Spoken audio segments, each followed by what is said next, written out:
बिस्मिल्लाहिर्रहमानिर्रहीम। अस्सलाम वालेकुम स्टूडेंट्स, आज जो टॉपिक हम डिस्कस करेंगे एब्सोल्यूट पोटेंशियल एनर्जी का।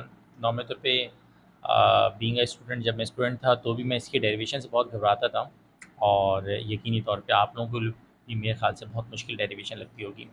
लेकिन कोशिश करूँगा कि हार्डली 30 मिनट्स आप लोगों के लूँगा, और 30 मिनट्स के अंदर या शायद उससे भी कम ये टॉपिक इस तरह समझाऊंगा मैं कि इसके बाद आप के कॉलेज में जब भी ये वाला सवाल आएगा तो आप कहेंगे कि काश एब्सोल्यूट पोटेंशियल एनर्जी की डेरिवेशन आ जाए।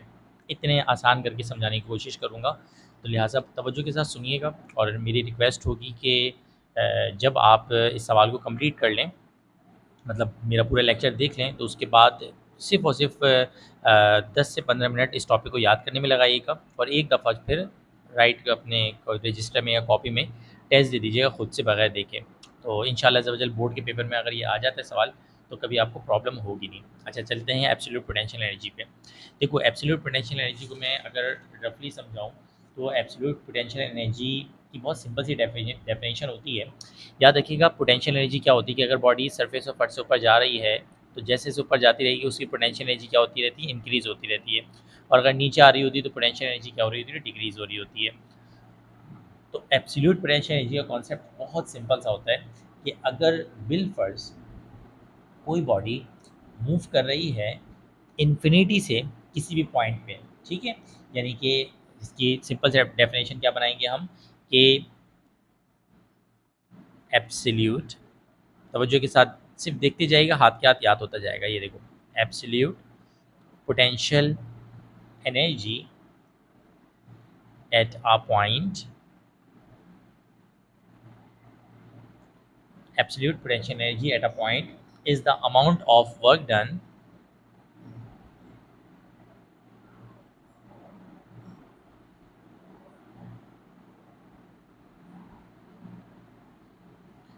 amount of work done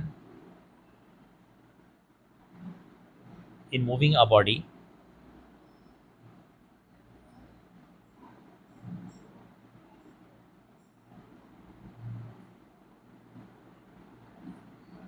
from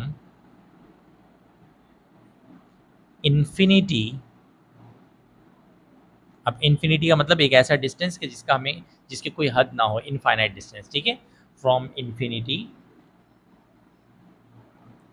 to that point. तो देखो, डेफिनेशन कितनी सिंपल सी है। एब्सोल्यूट पोटेंशियल एनर्जी, बस दो दो वर्ड्स याद करने हैं, वर्क डन इन्फिनिटी से किसी भी पॉइंट पे। बस इतना सा जुमला मेरे याद कर लो, वर्क डन इन्फिनिटी से किसी भी पॉइंट पे, यानी कि absolute potential energy at a point is the amount of work done in moving a body from infinity to that point. अगर आप चाहो तो इसको इस तरह भी डिफाइन कर सकते हो कि absolute potential energy is the amount of work done of a body from infinity to that point. बात खत्म। तो इन्फिनिटी टू दैट पॉइंट, यानी पहले इन्फिनिटी बोलना है, उसके बाद दैट पॉइंट, यानी जिस भी पॉइंट पे हम एब्सोल्यूट पोटेंशियल एनर्जी कैलकुलेट कर रहे हैं, तो इन्फिनिटी पहले बोलना है और दैट पॉइंट बाद में बोलना है। तो डेफिनेशन देखो, बगैर देखे मैं भी अभी हाथ के हाथ सुना सकता हूँ अपने आप को कि absolute potential energy is the amount of work done of a body from infinity to that point. उम्मीद है कि आपको डेफिनेशन समझ में आ गई होगी। अच्छा, अब जो इसकी वर्डिंग है डेरिवेशन की, जिससे बहुत ज़्यादा आप लोग घबराते हैं कि सर ये वर्डिंग कैसे याद करें, हमसे वर्डिंग याद नहीं हो रही। तो मैं आपको ये डायग्राम समझा रहा हूँ, और जब मैं आपको ये डायग्राम समझाऊंगा तो डायग्राम समझाते समझाते ही आपको ये वर्डिंग खुद ब खुद क्या हो जाएगी, इंशाल्लाह याद हो जाएगी। तो तवज्जो के साथ ज़रा देखिएगा, क्योंकि अच्छा जी, अब चलते हैं इसकी डायग्राम समझने के लिए। देखिए, इमेजिन कर लें कि ये हमारे पास क्या है, अर्थ है। ये जो गोल सा मैंने बनाया है, ये क्या है, हमारा अर्थ, ठीक है। और ये जो अर्थ है, इसका जाहिर सी बात है जो मास होगा, इसको मैंने सेंटर कह दिया अर्थ का, this is the centre of earth. ये मैंने इमेजिन कर लिया कि ये सेंटर ऑफ अर्थ है, तो इसका जो मास होगा वो क्या होगा, एम ई होगा, ठीक है। तो M E is the mass of Earth, ठीक है। ये अर्थ का आपके पास क्या है, मास है। अच्छा, अब इमेजिन कीजिए कि ये जो आपके पास फासला होगा यहाँ से लेकर यहाँ तक का, ज़ाहिर सी बात है ये सेंटर ऑफ अर्थ से लेकर साइड तक का फासला है, तो इसको मैं कह सकता हूँ कि ये आर ई होगा, यानी कि रेडियस ऑफ अर्थ होगा, ठीक है। तो this will be the R E, ठीक है। अगर नज़र नहीं आ रहा वीडियो में तो मेरे ख्याल से बल्कि आ रहा होगा, ये आर ई है यहाँ से लेकर यहाँ तक। अच्छा, वो कह रहा है कि जो बॉडी है वो तो सेंटर ऑफ अर्थ से, ठीक है, सेंटर ऑफ अर्थ से बहुत ऊपर जा रही है। तो इमेजिन कीजिए कि ये बॉडी जो है इस तरह से मूव कर रही है, और बॉडी जो मूव कर रही है वो इनफाइनाइट तक मूव कर रही है, यानी कि एक इन्फिनिटी पॉइंट है और वहाँ तक जा रही है। अब यहाँ पर हमने इमेजिन करें कि इस पॉइंट, एक पॉइंट ले लिया सरफेस ऑफ अर्थ के ऊपर, एक कोई भी स्पेस है, इमेजिन कीजिए ये वाला स्पेस है, ठीक है, और यहाँ पे मैंने एक पॉइंट ले लिया 1, ठीक है। अब बॉडी 1 से चलना शुरू हुई, और 1 के बाद 2 3 4 5 6 7 8 करते करते बॉडी बिल्कुल एक लास्ट पॉइंट पे चली गई, और उस लास्ट पॉइंट को हमने क्या बोल दिया, एन बोल दिया। तो सबसे पहले हम वर्डिंग में क्या याद करेंगे, हम ये याद करेंगे कि एक बॉडी है और उस बॉडी का मास जो है वो स्मॉल m है। ये बॉडी है जो कि मूव कर रही है, n तक जो जा रही है, और इसका जो मास है वो क्या है, स्मॉल m है, और वो बॉडी पॉइंट 1 से लेकर पॉइंट n तक जा रही है। अब देखो आराम से इसकी वर्डिंग को देखो जो मैंने आपको लिख के दिया, स्टार्ट से देखते हैं। Consider a body of mass m is moving from point 1 to an infinite point n as shown in figure। जुमला याद हो गया। a body, so consider a body is moving from point 1 to infinite point n as shown in figure। एक body है वो point 1 से n पे move कर रही है। अच्छा, अब ये पॉइंट 1 से लेकर n तक के बीच के जो सेगमेंट्स हैं उनको मैंने डिवाइड कर दिया 2 पे, 3 पे, डॉट डॉट डॉट, यानी कि ये आपके पास इस तरह से चलता रहेगा। और सबसे लास्ट वाला जो पॉइंट है उसको मैंने बोल दिया n-1, क्योंकि इट्स अंडरस्टूड कि अगर बिलफर्स्ट सबसे लास्ट पॉइंट n है तो n से जो पहले वाला पॉइंट होगा वो इट्स ऑब्वियस कि वो क्या होगा, n-1 होगा, ठीक है। तो बॉडी, अब ये यही बात मैंने यहाँ पे भी लिखी, देखो क्या लिखा मैंने, now we divide the distance between point 1 to n into small segments each of with delta R. अब ये क्या मतलब है, ये भी ज़रा समझ लीजिएगा। Each of with delta R का मतलब ये कि देखो मिसाल के तौर पे ये पॉइंट 1 है, तो जो पॉइंट 1 है अगर बिलफर्ज मैं पॉइंट 1 को एज्यूम कर लूँ तो पॉइंट 1 का फासला ये सेंटर ऑफ अर्थ था,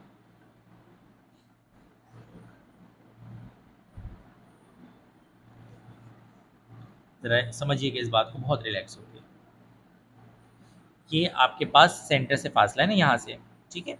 तो अगर बिलफर्ज मैं बात करूँ पॉइंट 1 की, तो ये जो आपके पास फासला होगा यहाँ से यहाँ तक का, यानी सेंटर ऑफ अर्थ से लेकर यहाँ तक का जो फासला होगा वो यकीनी तौर पे क्या होगा, r1 होगा। तो इस फासले को हम क्या बोलेंगे, r1 बोलेंगे। अच्छा, इसी तरीके से अगर बिलफर्ज में पॉइंट नंबर 2 की बात करूँ तो पॉइंट नंबर 2 तक का जो फासला होगा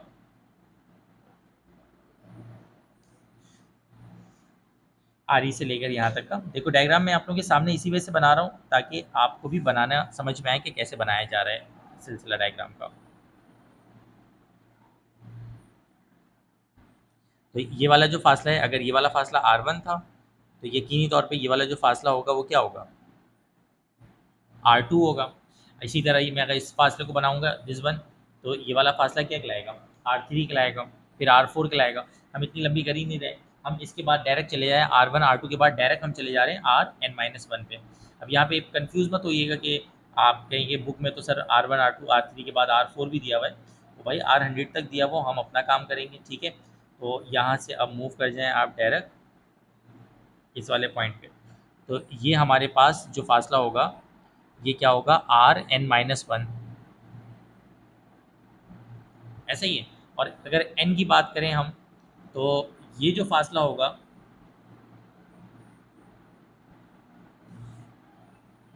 ये क्या होगा, rn होगा, ठीक है। अच्छा, अब मज़े की बात ये है कि इन सब के दरमियान जो गैप है, देखो ये आपके पास क्या फासला हुआ, ये r2 के लिए फासला हुआ, इसके बाद ये rn के लिए फासला हुआ, ये rn-1 के लिए फासला हुआ, और ये rn के लिए फासला हुआ।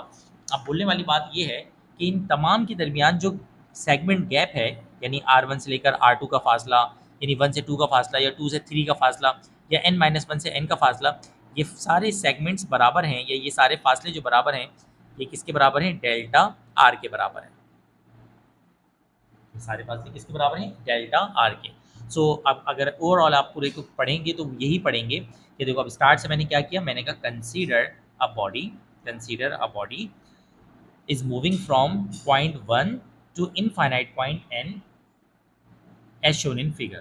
पहला पॉइंट हो गया। उसके बाद मैंने क्या बोला, उसके बाद मैंने बोला कि now we divide the distance between point one to point N into small segments each of with delta R.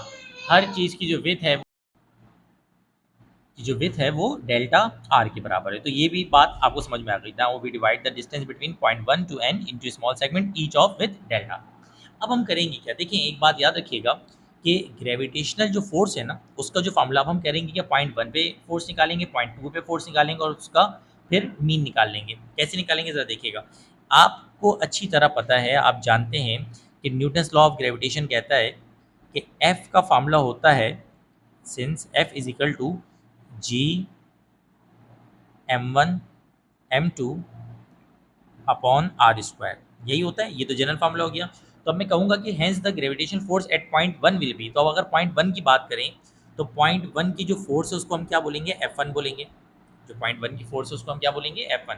और एफ वन का फॉर्मूला क्या बनेगा, जी। अब यहाँ पे जो दो बॉडीज़ हैं, एक बॉडी है जिसका मास एम है और दूसरी बॉडी कौन है, अर्थ है। तो जो फॉर्मूला बनेगा वो बनेगा जी एम एम ई, और अपॉन में क्या आ जाएगा, जाहिर सी बात है कि जो हमारे पास जो फासला है वो यहाँ पर किसके बराबर है, आर वन के बराबर है। यानी कि ये जो आपके पास कहाँ गया, पॉइंट नंबर वन को हमने लिया है, तो पॉइंट नंबर वन को लिया है तो यहाँ पे जो फासला लेंगे वो क्या लेंगे, आर वन लेंगे। और F G M one M two upon R square होता है, तो यहाँ पे क्या हो जाएगा, आर वन का होल स्क्वायर हो जाएगा। ठीक है, ये आपने एफ वन निकाला है। ठीक है, अगर एफ वन इसके बराबर है तो मैं कह सकता हूँ कि similarly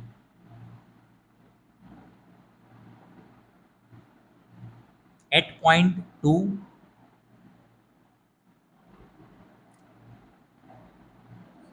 gravitational force will be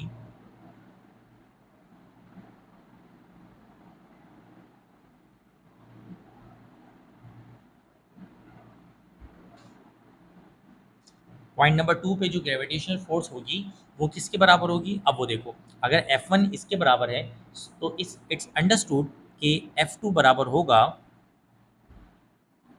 ji M M ई, और अपॉन में क्या आ जाएगा, R2 का होल स्क्वायर। अब ये आपके पास F1 आ गया और ये आपके पास क्या आ गया, F2। लिहाजा आप वही कहेंगे ये जो मैंने कहा था कि अब हम एवरेज निकालेंगे यानी मीन निकालेंगे। तो हम क्या लिखेंगे, हेंस द एवरेज फोर्स, जो कि टोटल फोर्स होगी, hence the average force between point 1 and 2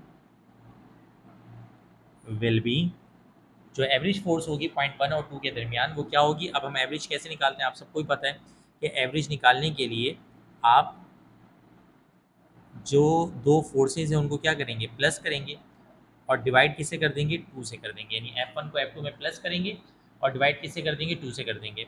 तो अब वही काम मैं करने जा रहा हूँ। यानी कि अब हम सबसे पहले क्या करेंगे, F1 की वैल्यू क्या है,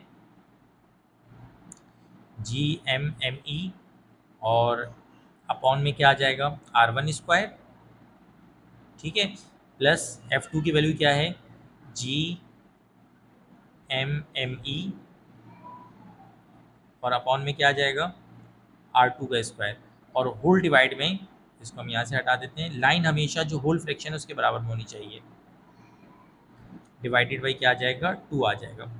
यानी कि आपके पास ये देखो F is equal to F one plus F two upon two था, तो यहाँ पे मैंने क्या बना दिया, एफ इजिकल टू, ये देखो this is F one plus this is F two, और whole divided by two is equal to इस लाइन के बराबर में होना चाहिए क्योंकि मेन लाइन हमारी ये वाली है। ठीक है, तो अब अगर बिलफर्ज ये स्टेप आपको समझ में आ गया है तो अब हमारे पास नेक्स्ट पेज पे हम क्या करेंगे, नेक्स्ट पेज में हम जी एम एम ई इन दोनों जगहों पे जी एम एम ई है, जी एम ई है, और यहाँ पे टू है, तो जी एम एम ई को क्या ले लेंगे, हम कॉमन ले लेंगे। तो ये बन जाएगा अगले स्टेप पे, हम अब अगले पेज पे आ रहे हैं। ये बन जाएगा जनाब Ali, F is equal to F is equal to G M M E, G M M E तो क्या क्या आ गया आपका बेटा, कॉमन आ गया, ठीक है। अपॉन में क्या आ जाएगा, टू, ये देखो फिर वापस पेज दिखा दे रहा हूँ मैं, जी एम एम ई और अपॉन टू कहाँ आ गया, बाहर आ गया, ठीक है। और यहाँ पे अंदर क्या बचेगा, अंदर बचेगा आपके पास, ये देखो यहाँ पे जी एम एम ई तो बाहर चला गया, तो यहाँ पे क्या बचा, R one square one upon में, one upon R one square, और यहाँ पे क्या बचा, one upon R two square, one upon two को हमने किसका के बराबर में लिख दिया, जी एम एम ई के साथ कॉमन जो लिया हमने, तो ये बन जाएगा one upon R one square plus one upon R two square. उम्मीद करता हूँ यहाँ तक स्टेप आपको समझ में आ गया होगा। अच्छा, अगले स्टेप में वही करेंगे जो मैथ्स में करते हैं नॉर्मल तौर पे, हम simply G M M E को तो छेड़ेंगे नहीं, हम कहेंगे भाई आप तो इज्जत के साथ यहीं पे बैठे रहें चुप करके महाराज। बाकी इसके दरमियान क्या ले लेंगे हम, R one square R two square, मतलब एलसीएम आ जाएगा, ये हो जाएगा आर वन स्क्वायर और ये क्या हो जाएगा आर टू स्क्वायर, और आर वन स्क्वायर से आर वन स्क्वायर कैंसिल हो जाएगा, तो यहाँ पे बच जाएगा आर टू स्क्वायर माइनस, नहीं माइनस नहीं प्लस आएगा ना, प्लस, और यहाँ पे आर टू स्क्वायर से आर टू स्क्वायर कैंसिल हो जाएगा, वही सिंप्लीफिकेशन कर रहा हूँ मैं, आर वन स्क्वायर से आर वन स्क्वायर कैंसिल हुआ, आर टू स्क्वायर ऊपर आ गया, अब आर टू स्क्वायर से आर टू स्क्वायर कैंसिल होगा, क्या आ जाएगा आर वन स्क्वायर, ठीक है। अच्छा, यहाँ पे एक मैं चीज़ की तस्वीर करता रहा हूँ, जो सिम बोर्ड की बुक है तो उसमें जो है आपके पास सिंटेक्स बुक बोर्ड में यहाँ पर मिस टाइपिंग है, तो उन्होंने बीच में गलती से यहाँ पे प्लस लगाया हुआ है बीच में, तो वो मिस टाइपिंग है, वो गलत हुआ हुआ है, ठीक है जी। तो खैर अगले स्टेप पे चलते हैं। अब अगले स्टेप में वही करेंगे, दो स्टेप्स फिर से मैं बता रहा हूँ। सबसे पहले अब देखो डेरिवेशन याद करने के इतना सिंपल तरीकेकार है, सबसे पहले F1 को ये फॉर्मूला याद कर लो, पहले F1 का करना है, फिर F2 का करना है, फिर F1 F2 को प्लस करके डिवाइड बाई टू यानी एवरेज निकालना है, सॉल्व किया, कॉमन लिया, आर वन स्क्वायर यहाँ तक पहुँच चुके हैं, एलसीएम लिया यहाँ पहुँच चुके हैं, यहाँ तक मेरे ख्याल से कोई प्रॉब्लम नहीं होगी। इसे हम नाम दे देंगे इक्वेशन नंबर किसका बेटा, वन का। अच्छा, अब एक बात याद रखिएगा, याद मतलब आपको रखना भी चाहिए कि जो डेल्टा आर है, पीछे मैंने डायग्राम में बताया भी है कि डेल्टा आर दो पॉइंट्स का डिफरेंस है, यानी कि R two minus R one के बराबर है, तो इसका मतलब ये हुआ कि जो आपके पास आर टू होगा वो बराबर होगा, जो आर टू होगा वो बराबर होगा R one plus delta R के, यानी अगर आर वन यहाँ माइनस के वहाँ जाके क्या हो जाएगा प्लस हो जाएगा, तो R one plus delta R के, ठीक है। इसको हम पुट कर देंगे इक्वेशन नंबर वन में, यानी हम लिखेंगे putting in equation number one, ठीक है। अब इसको इक्वेशन नंबर वन में पुट करेंगे तो ज़रा देखो क्या बनेगा, equation number one implies that, यहाँ से देखना शुरू कीजिए, F is equal to G M M E upon में क्या आ जाएगा टू, और यहाँ पर आपके पास आर टू स्क्वायर जहाँ पर है वहाँ पे जाहिर सी बात है इसकी वैल्यू आ जाएगी, आर टू की वैल्यू क्या है R one plus delta R, तो ये देखो आर टू, ये दिस इज आर टू, यहाँ पे क्या आ जाएगा R one plus delta R, R one plus delta R, और उसका क्या आ जाएगा होल स्क्वायर, फिर से समझ लो, ये देखो आर टू ये है ना, ये आर टू की वैल्यू आ गई, आर टू किसके बराबर है R one plus delta R, तो आर टू की जगह पे क्या लिख दिया है मैंने R one plus delta R, उसका होल स्क्वायर प्लस साथ में क्या आ जाएगा आर वन स्क्वायर, ठीक है। और नीचे जो है फ्रिक्शन में आर वन स्क्वायर साथ में आर टू स्क्वायर मौजूद है, ठीक है जी। ये हमारे पास स्टेप हो गया, मेरे ख्याल से क्लियर भी हो गया होगा कि हमने कुछ भी नहीं किया है, आर टू की जगह पे ये जो आर टू है दिस आर टू, इस आर टू की जगह पे R one plus delta R just लिखा है, ठीक है जी।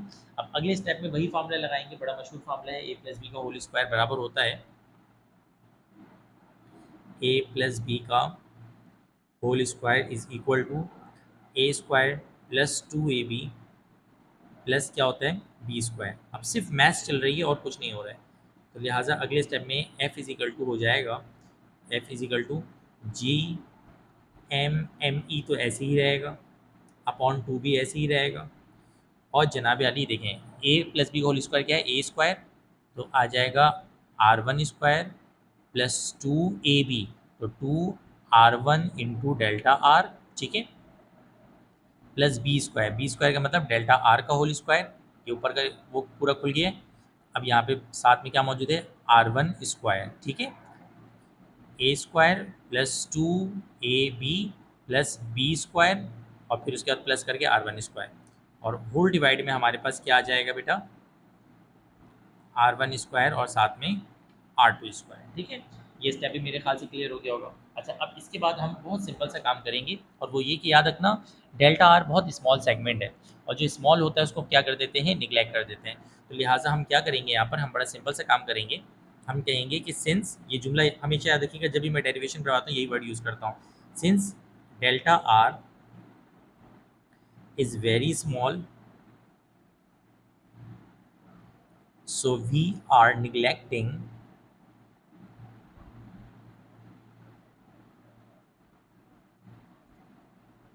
डेल्टा आर का होल स्क्वायर। क्योंकि डेल्टा आर स्मॉल है तो डेल्टा आर की स्क्वायर को हमने क्या कर दिया, निगलेक्ट कर दिया, क्योंकि ये उसूल है कि जब स्मॉल फैक्टर के स्क्वायर हो तो वो मज़ीद स्मॉल हो जाता है। तो ये क्या हो जाएगा, देखो यहाँ पे तो एफ ही रहेगा, यहाँ पे तो क्या रहेगा, एफ रहेगा। यहाँ पे भी जी महाराज ऐसे ही मौजूद है, जी एम एम ई, बल्कि पूरा कुंबा यहाँ पर मौजूद है, G M M E upon 2 ऐसे ही मौजूद है, चुप करके कोई बदतमीजी नहीं कर रहा है ये। ठीक है, साथ में यहाँ पर ये देखो आर वन स्क्वायर यहाँ पर भी, आर वन स्क्वायर यहाँ पर भी है, तो मिल के क्या बन जाएगा 2r1 स्क्वायर। ठीक है, plus 2r1 delta R, 2r1 delta R, ये देखो R one square 2r1 square, 2r1 delta R, और डेल्टा आर स्क्वायर को तो हमने क्या कर दिया है, निगलेक्ट कर दिया, तो डेल्टा आर स्क्वायर तो ख़त्म हो गया, सही है। और डिवाइड में क्या मौजूद है आपके पास, r1 स्क्वायर और साथ में r2 स्क्वायर। ठीक है, अब अगले स्टेप भी बहुत आसान है कि यहाँ से हम 2 को क्या ले लेंगे, कॉमन ले लेंगे। जब 2 को कॉमन लेंगे तो 2 से 2 क्या हो जाएगा, कैंसिल हो जाएगा। तो अगले स्टेप में ये बन जाएगा एफ इजिकल टू, आप ये स्टेप करके भी दिखा सकते हैं, 2 पहले कॉमन लें उसके बाद कैंसिलेशन करें। ठीक है, डायरेक्ट भी कर सकते हैं। अच्छा, अब नेक्स्ट स्टेप में बहुत सिंपल सा काम है, देखें नेक्स्ट स्टेप में क्या होगा, जी एम एम ई तो ऐसे ही रहेगा। ठीक है, 2 तो कैंसिल हो जाएगा। ठीक है, जी एम एम ई क्या रहेगा, ऐसे ही रहेगा। 2 से 2 तो क्या हो गया हमारा, कैंसिल हो गया है। बल्कि एक काम करते हैं कि स्टेप बढ़ा देते हैं, 2 ऐसे ही रहने देते हैं। और अब यहाँ पे मैंने 2 को क्या ले लिया, कॉमन ले लिया। जब 2 को कॉमन लेंगे तो यहाँ पे बनेगा r1 स्क्वायर प्लस 2 तो कॉमन जा चुका है भाई, 2 दोबारा क्यों आ रहा है, r1 इंटू डेल्टा आर। ठीक है, बात समझ में आ रही होगी। और डिवाइड हो जाएगा r1 square into r2 square.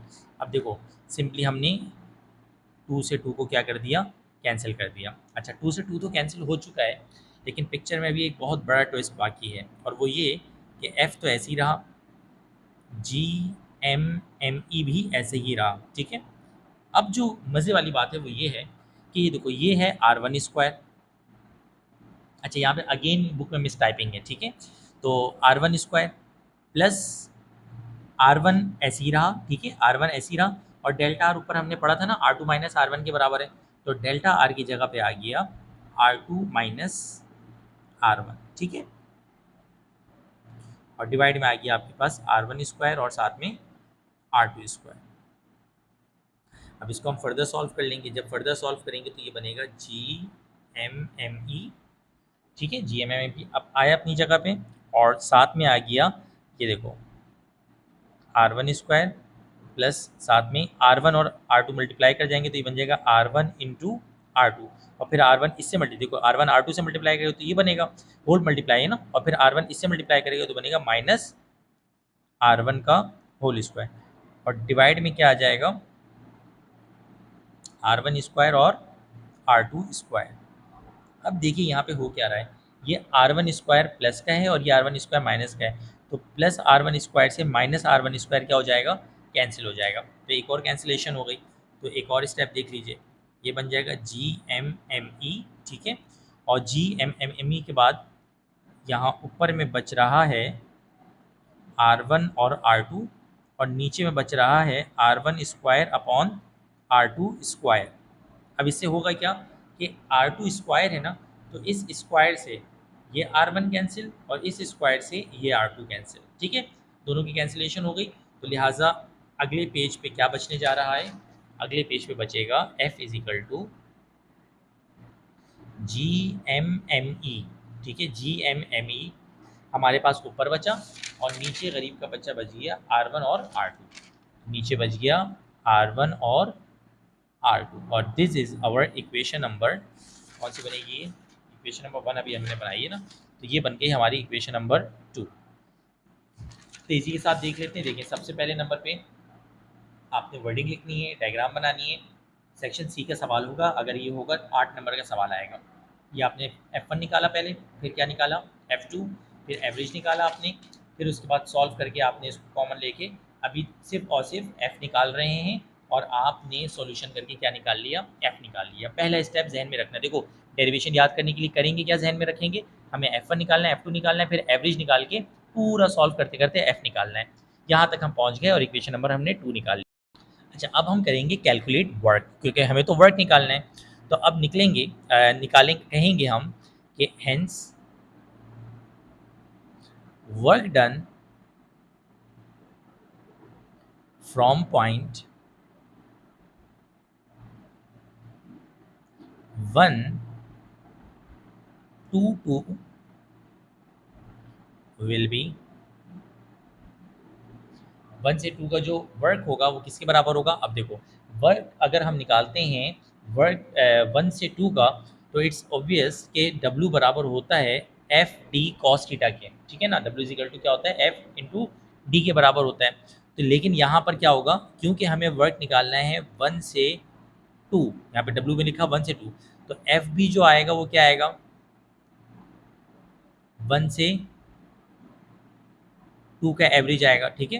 जो एफ आएगा वो 1 से 2 का आएगा, और एफ जो 1 से 2 का था उसको हमने यहाँ पर क्या निकाला है, एफ निकाला है। ये जो एफ है ये 1 से 2 का निकला हुआ है ना पूरा का पूरा, तो लिहाजा हम जो फोर्स निकालेंगे वो 1 से 2 वाली निकालेंगे। इसका मतलब ये वाली फोर्स पुट करेंगे जिसको हमने यहाँ पर एफ बोला हुआ है, और साथ में जो इनके दरमियान फासला है वो डी है, जो कि डेल्टा आर के बराबर है, ठीक है।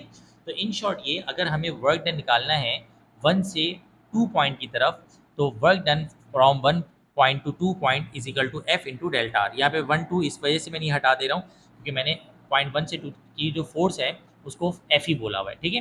तो F into delta R, F into delta R इस वजह से आया, उसका रीज़न ये है F into delta R cos theta, ठीक है। नीचे हम फार्मूला कोड कर देंगे इस sense, W is equal to क्या होता है, एफ डी कॉस थीटा। अच्छा यहाँ पर याद रखिएगा, क्योंकि एंगल जो है वो पैरेलल है, यानी कि बॉडी जाहिर सी बात है जो जा रही है, तो बॉडी का जो आपके पास फोर्स की डायरेक्शन है और जो आर की डायरेक्शन है वो क्या है, सेम है। तो हम कहेंगे कि here theta is equal to 0 degree, so it's implies that कि कॉस 0 इज इक्वल टू क्या हो जाएगा, 1 हो जाएगा। तो कॉस थीटा का फैक्टर तो क्या हो जाएगा, ख़त्म हो जाएगा। लिहाजा work done from point 1 to 2 will be force multiply by simply delta R. अब हम यहाँ पे जस्ट वैल्यूज पुट करेंगे। फोर्स की वैल्यू क्या है, G m m e, और अपॉन में क्या आ जाएगा R1, साथ में क्या आ जाएगा R2, और डेल्टा आर जो है हमारे पास, और डेल्टा आर आप अच्छी तरह जानते हैं कि डेल्टा आर की जगह क्या आ जाना है, R2 माइनस R1, ठीक है। तो ये तो हमारे पास इसकी वैल्यू पुट हो गई। अच्छा जी, माजरत के साथ आपके हाफ एन आवर कंप्लीट होने वाले हैं वीडियो के, लेकिन डेरिवेशन जाहिर सी बात है मैं चाह रहा हूँ तेज़ी में ना समझाऊँ बल्कि रिलैक्स होकर समझाऊँ ताकि आपको अच्छा समझ में आए। F into delta R. अब आगे हमारे अगले स्टेप में क्या, हम सिंपली जो है इसको R1 R2 को खिसका के इधर लिख लेंगे, तो ये बन जाएगा G m m e, ठीक है, G m m e, और साथ में अब ये देखो ये बन गया R2 माइनस R1, ठीक है, और R2 माइनस R1 डिवाइड में क्या आ जाएगा, R1 डिवाइड में सेंटर में क्या आ जाएगा, R1 इंटू R2। अब हम अगले स्टेप में इसको सेपरेट कर देंगे, ये बन जाएगा G m m e, और R2 अपॉन में क्या आ जाएगा, R1 R2 माइनस R1, और डिवाइड में क्या आ जाएगा, R1 R2, ठीक है।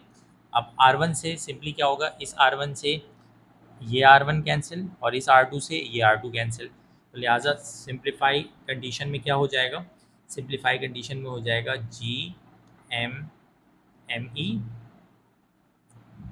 1 अपॉन यहाँ पे आ जाएगा R1 माइनस यहाँ पे आ जाएगा R2। उम्मीद है कि यहाँ तक भी स्टेप समझ में आ गए। अब एक सोचने वाली बात, अब जो है एक सोचने वाली बात यह है कि ये हमने वर्क निकाला 0.1 से 2 की तरफ, तो क्या मैं कह सकता हूँ कि सिमिलरली अगर बिलफर्ज 0.1 से 2 का जो वर्क डन है वो G M M E 1/R1 minus 1/R2 के बराबर है, तो वर्क जो होगा 0.2 से 3 के दरमियान वो बराबर होगा जी एम एम ई 1/R2। देखो यहाँ 1 से 2 है तो R1 और R2 बाद में, तो जब 2 से 3 होगा तो यह हो जाएगा 1/R2 minus 1/R3। Dot dot dot dot dot dot dot dot dot आप चलते रहो, उसके बाद 3 4 कर दो, उसके बाद 5 6, सबसे लास्ट में हमारा लास्ट पॉइंट आ जाएगा। ये देखो ना, जब मैंने डायग्राम बनवाई थी तो मैंने क्या कहा था, पॉइंट 1 है, 2 है, फिर 3 है, फिर डॉट डॉट डॉट करके n-1 और n आ जाएगा। तो जो बिल्कुल लास्ट वाले पॉइंट के दरमियान, अगर 1 से 2 के दरमियान ये है, 2 से 3 के दरमियान ये है, तो जो लास्ट वाला पॉइंट होगा वो क्या होगा, वो होगा वर्क n-1 से n, ऐसे ही वर्क n-1 से n, और वो बराबर होगा जी एम एम ई 1/, पहला पॉइंट कौन सा है, n-1, तो 1/R n-1 minus 1/R n। ये बात भी समझ में आ गई होगी। अच्छा, अब मसला ये है कि अगर बिल फर्ज मुझे टोटल वर्क डन निकालना है, अगर बिल फर्ज मुझे टोटल वर्क डन निकालना है, तो मैं कहूँगा कि therefore work total should be equal